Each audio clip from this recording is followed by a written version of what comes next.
Meta has reached an historic agreement with a group of states that includes Connecticut, paying as much as $18 billion to settle one of many lawsuits accusing the company of profiting from social media addiction. NBC Connecticut political reporter Mike Savino is here to break down the settlement. Mike, this is a staggering amount of money, $18 billion. What does it actually mean to families? Well, just on that amount, Attorney General William Tong says it's the biggest settlement ever for a single defendant. I've seen other attorney generals call it the biggest settlement involving big tech. So the hope is, of course, that dollar amount will send a message to other companies. But Meta has also agreed to a number of changes that states hope will protect children from potentially harmful content.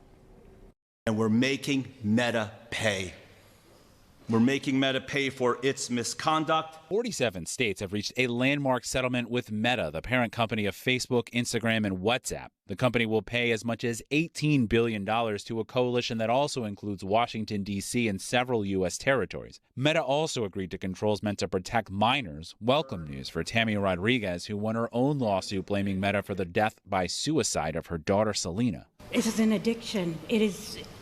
They're so brainwashed at this point that we have to pull them out. Those controls include not letting children younger than 13 open an account, blocking users under the age of 18 from using the app between midnight and 6 a.m., allowing parents to shut off algorithms that target users with content, as well as movie-style ratings, limiting what kids see, and a time limit of 2 hours a day.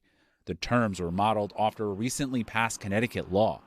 And what's our why? Because one child is too many. It's very alarming. As a father of two young children, something had to be done. Meta vowed in its statement to protect children and called out its competitors, TikTok and YouTube. All platforms should empower parents and support teens by putting the same measures in place, because we know that when teens are restricted on one app, they simply move to another.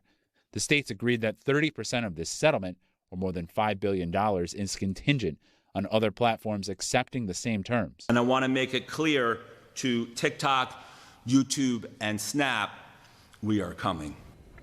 Now, Connecticut's share of that settlement is going to be between $190 and $260 billion. We'll have to see the final terms when this is approved in court. But Kevin, Tong says that this is structured so that this money has to be used for new programming around children's mental health, things like treatment and after-school program. So it's not like families are getting cash from this lawsuit. Not from this settlement, not from this one. Got it. Mike Savino, our political reporter. Thank you, Mike.